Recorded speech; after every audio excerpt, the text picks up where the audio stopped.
good day. Let us all stand and start our day with a prayer. Miss Sumayan, kindly lead the prayer. Amen. Good morning, class. How are you feeling today? That's great to hear. Before you take to your respective seats, kindly pick up all the pieces of paper and trash you may find around. You may now be seated. Now, I will check your attendance first. Is there anyone who's not around as of the moment? None? Very good, perfect attendance for today. Do we have an assignment? Okay, let's now proceed to our classroom rules for us to be able to have proper discussion. Kindly read everyone. Thank you. Class, we are now going to start our lesson for the first quarter. Are you all excited? Well, yes, of course, for you to learn. So before we proceed to our new discussion this morning, let's play a short game first. It is called Yes No Stand Up Game. Do you want to play this game, class? Okay, so in this game, I'll give you some questions that are answerable by yes or no. If your answer is yes, then you need to stand up. And if no means you will sit down. Do you understand, class? So let's begin.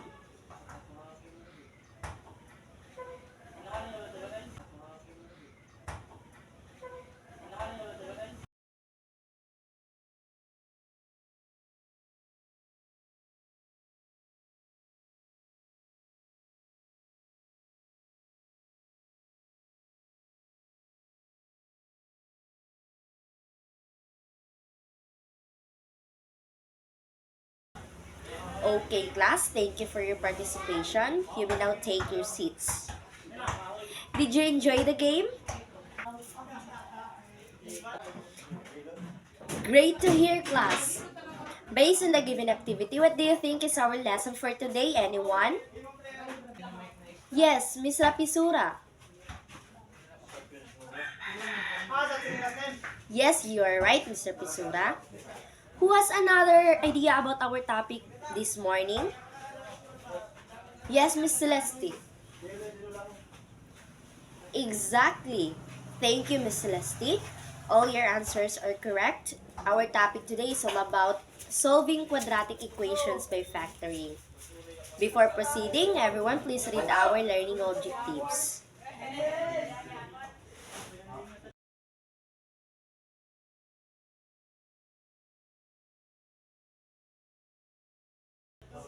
Okay, thank you, class. Before we proceed to the discussion, let us have first an activity. You will be divided into 3 by counting. Start counting here. So now you can go to your group mates and form a small circle. I have here 3 equations, 1 equation to each group. What you are going to do is to factor each of the following polynomials.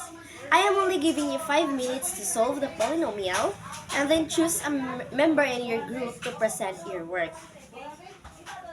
So I have here rubric for you to be guided. Kindly read everyone.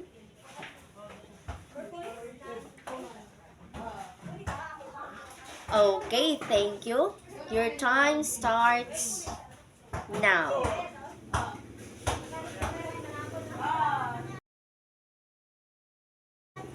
1 minute left.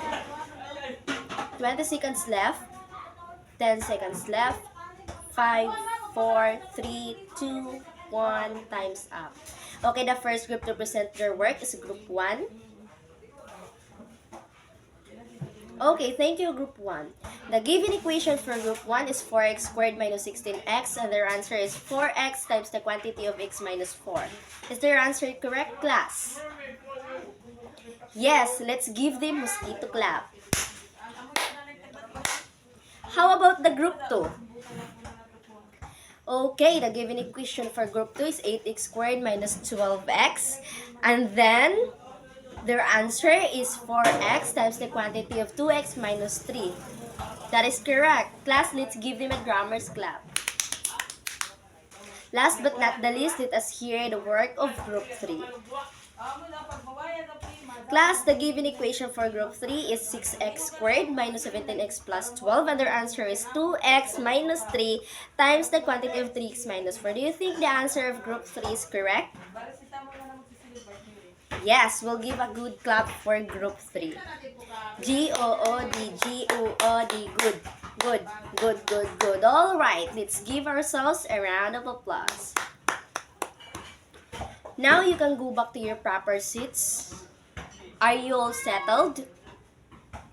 Okay. Group 1. What did you feel doing the activity? And how did you come up with your answers?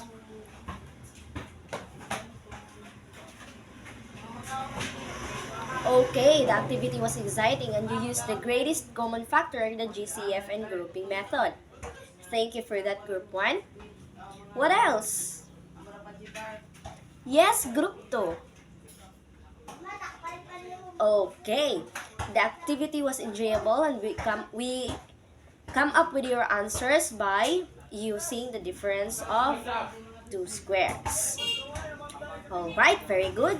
So class, in factoring polynomial, we are usually intended to breaking it down into polynomials that have integer coefficients. And those factoring methods that are mentioned by your classmates earlier are helpful in solving quadratic equations by factoring.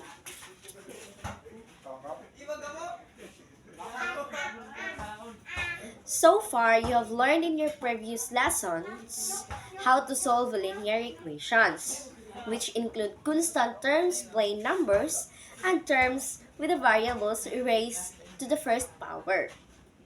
So now class, what do you call an equation containing a second degree or second degree polynomial? Okay, Mr. De Ocampo. Quadratic equation. Very good, Mr. De Ocampo. Quadratic equation is a polynomial equation of the second degree, which means it contains a variable raised to the power of 2. Let's now proceed to the standard form of quadratic equation, which is ax squared plus bx plus c is equals to 0, where a, b, and c are real numbers and a is not equal to 0. Here are some examples and non-examples of the quadratic equations. Let's focus first on examples. X squared plus 5x plus x equals 0. This is a quadratic equation.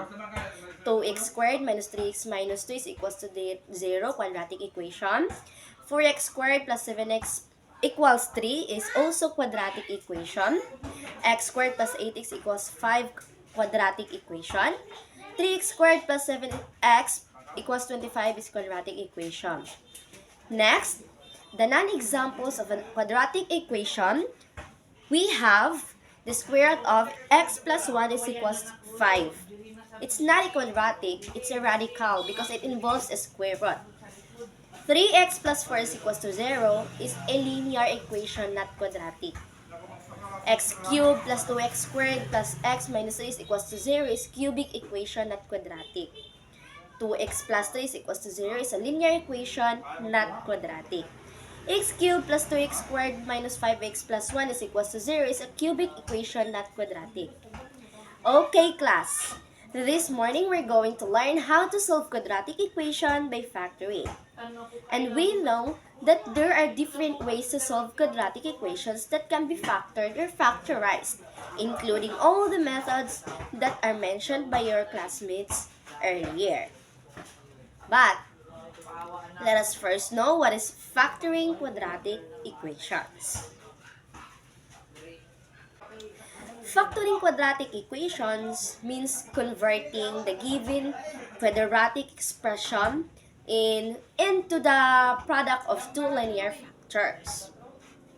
So, the factoring methods that are mentioned by your classmates earlier are factoring out the GCF, the grouping method, the difference of squares pattern, but that's not the only methods are included in factoring quadratic equations.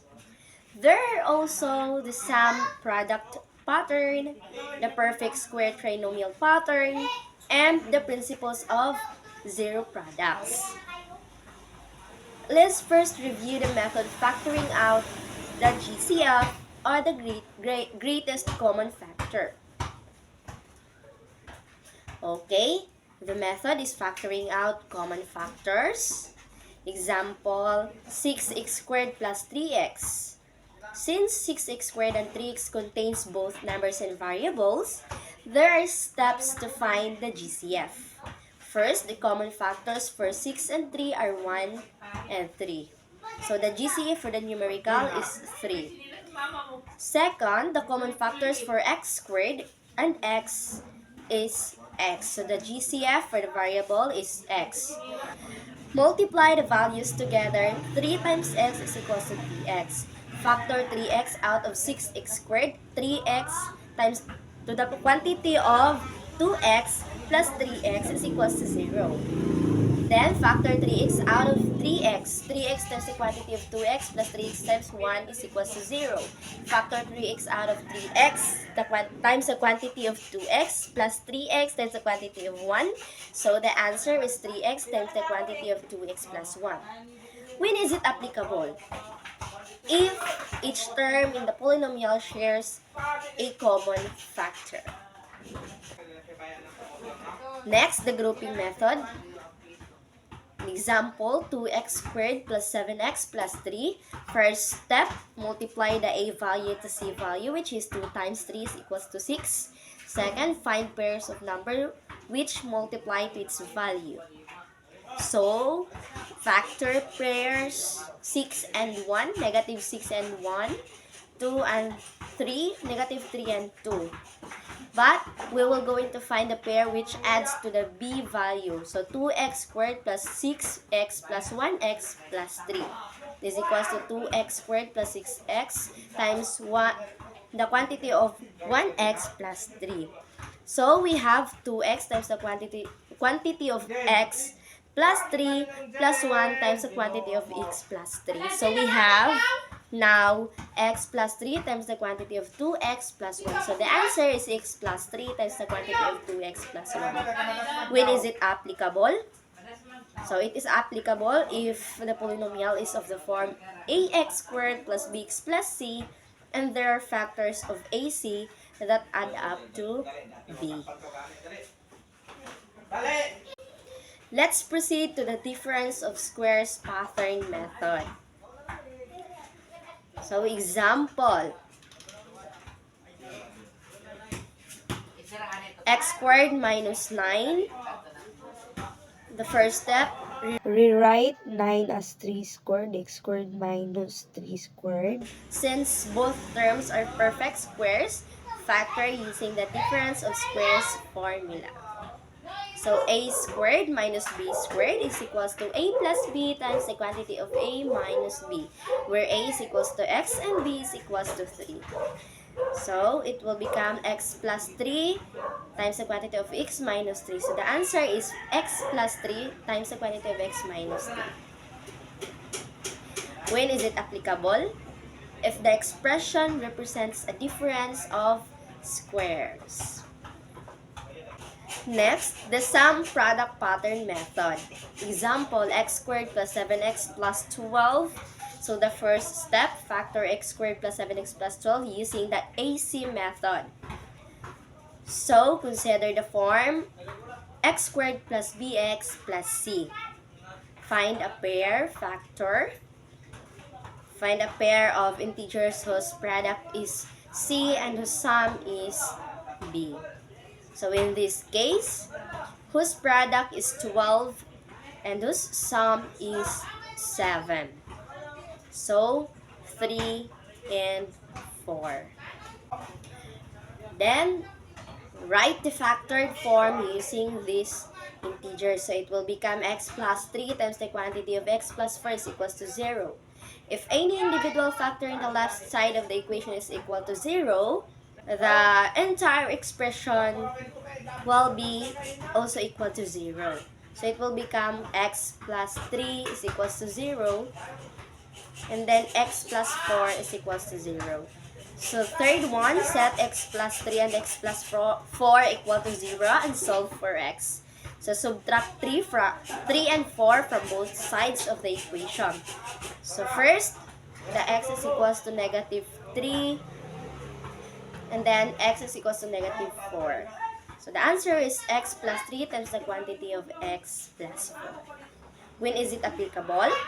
If the polynomial is of the form x squared plus bx plus c, and there are factors of c that add up to b. Next, the perfect square trinomial pattern method. So example, x squared plus 10x plus 25. First step, factor using the perfect square rule. Rewrite 25 as 5 square. so x squared plus 10x plus 5 square. to check that the middle term is 2 times the product of the numbers being squared in the first term and third term. So 10x is equals to 2 times x times 5. Then the third one, rewrite the polynomial. X squared plus 2 times x times 5 plus 5 square. Next step, factor using the perfect square trinomial rule, which is the a squared plus 2ab plus b squared is equals to the quantity of a plus b squared, where a is equals to x and b is equals to 5. So now, X plus 5 square. so the answer is X plus 5 square. when is it applicable? In the first and last term are perfect squares, and the middle term is twice the product of their square roots. Next, the principles of zero product method. So example, x squared minus 6x plus 5 is equal to 0. So first step, factor x squared minus 6x plus 5 is equal to 0 using the AC method. So consider the form x squared plus bx plus c. And then find a pair of integers whose product is c and whose sum is b. In this case, whose product is 5 and whose sum is negative 6. So 5 and negative 6, it will become negative 5 and negative 1.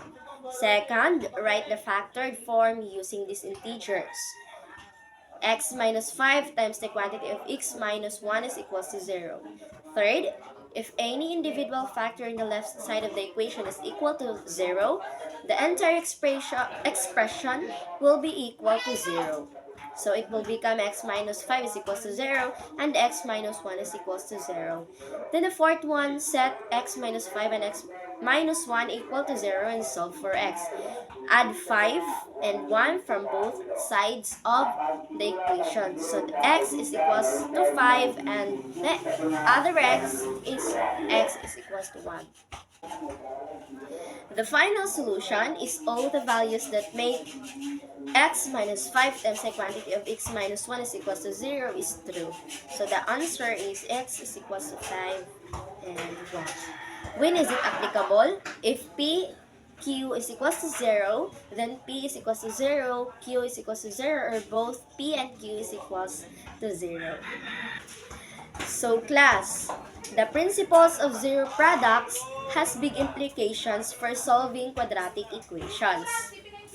If you have factored polynomial that is equal to 0, you know that at least one of the factors or both factors are equal to 0. To apply this rule in solving quadratic equation by factoring, we must follow the steps the steps in solving quadratic equation by factoring. I have here an example of quadratic equation. All you have to do is to identify the steps based on the given example. Am I clear, class? Okay, let's start. Example, x squared minus 9x is equals to negative 14. So, x squared minus 9x plus 14 is equals to 0. Then, x minus 2 times the quantity of x minus 7 is equals to 0. X minus 2 is equals to 0 or x minus 7 is equals to 0. X is equals to 2 or x is equals to 7. For x is equals to 2, x squared minus 9x plus 14 is equals to 0. 2 squared minus 9 times the 2 plus 14 is equals to 0. So 4 minus 18 plus 14 is equals to 0. 4 minus 4 is equals to 0. So it will become 0 is equal to 0. For x is equals to 7, x squared minus 9x plus 14 is equal to 0. 7, it will become 7 squared minus 9 times the quantity of 7 plus 14 is equals to 0. Then, 49 minus 63 plus 14 is equals to 0. Next, 49 minus 49 is equals to 0. It will become 0 is equals to 0. So now, I will call random students and identify the following steps. So first, Miss Celeste. Okay. Transform the equation to standard form if necessary. Very good, Miss Celeste. Mr. Bowson.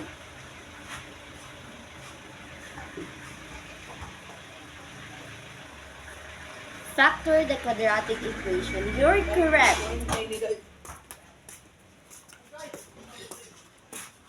Next, Miss Sumayan.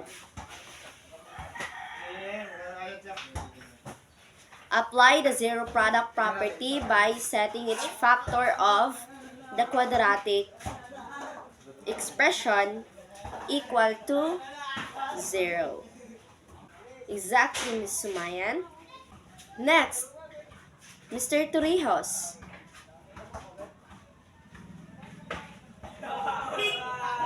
Solve each resulting equation. Very good. Let's proceed to the last step. Mr. Arienza.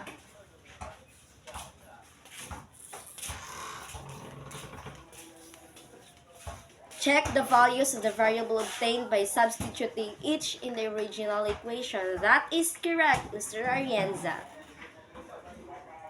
Okay, let's try another example. X squared minus 2x is equals to 15. Class, what have you noticed from the given equation? Yes, Mr. Trijos.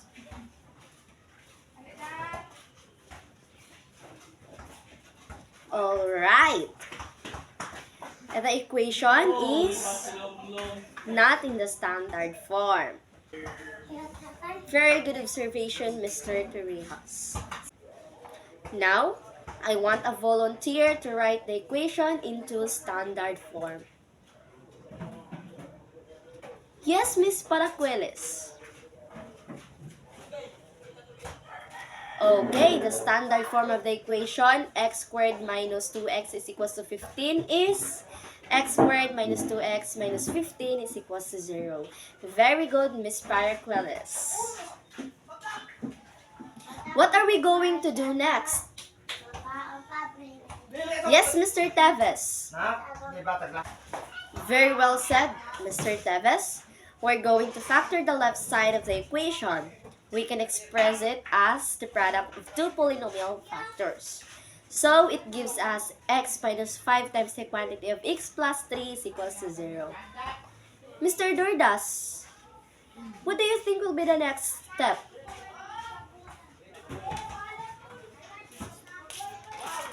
Very good. After that, we are going to use the zero product property to set each factor 0.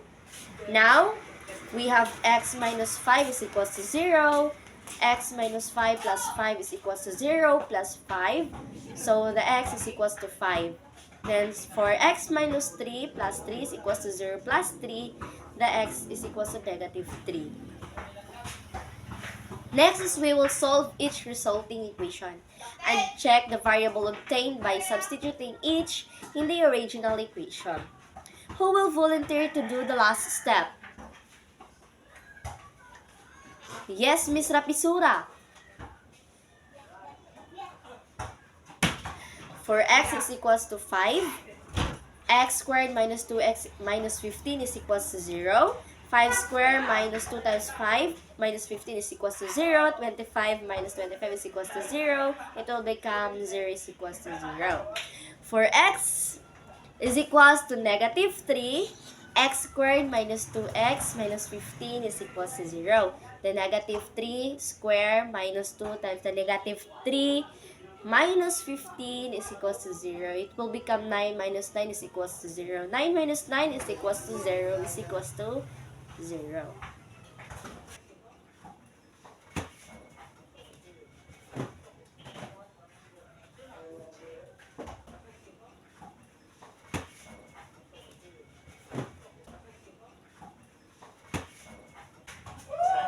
Thank you, students, for your cooperation. Now, we will move on to problem solving involving quadratic equations by factoring. So, problem, solve the quadratic equation by factoring. So, x squared minus 5x plus 6 is equals to 0. Solution, we need to find two numbers that multiply to 6 and add up to negative 5. So, these numbers are negative 2 and negative 3. We can then rewrite the middle term as the negative 2x minus 3x. X squared minus 2x minus 3x plus 6. Now, we can factor by grouping. X times the quantity of x minus 2 minus 3 times the quantity of x minus 2 is equals to 0. Now, we can factor out the common factor of x minus 2. So, x minus 2 times the quantity of x minus 3 is equals to 0. Now, we can use the zero product property and set each factor to equal to 0. So, x minus 2 is equals to 0 or x minus 3 is equals to 0. The solving for x, we get x equals to 2 or x equals to 3. So, the solutions to the quadratic equation x squared minus 5x plus 6 is equal to 0, our x is equals to 2, and x is equals to 3. From this time class, we will play a game to test your understanding. This game is called Find Me. Are you ready? Are you ready? Okay. Maybe we will use the same group from the activity earlier. Now, you go to your respective group. Is everyone settled? Okay. I know you are familiar with this game. All you have to do is match each quadratic equation to its solution. All equations are factorable when set equal to 0. Put the letters to fill in the blanks at the bottom of the page to reveal the mystery word. The group who finish the activity must prepare a yell. Is the instruction clear? Okay, I want you to answer this with honesty.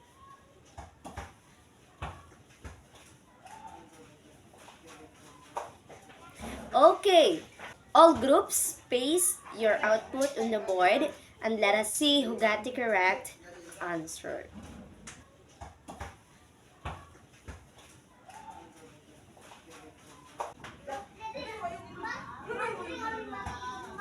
Now, the answer of group 1 is correct.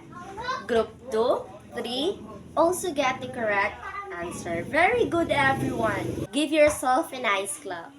N-I-C-E, N-I-C-E, nice, nice, nice, nice, nice. We know that factoring enables things to be divided into several pieces. Thus, anything that is divided into equal pieces involves the idea of factoring. Another example of factoring is finding dimensions of a specific area like pool, backyard, and many more. And we can notice that factoring is an integral part of our everyday life. Do you understand? Do you understand, class? Okay. Are there any questions? None? Clarifications? Okay. I think you already understood our topic today. So now, get one whole sheet of paper and solve the following quadratic equation. First, 4x squared minus 19x minus 5 is equals to 0. And then 2x squared plus 11x plus 6 is equals to 0.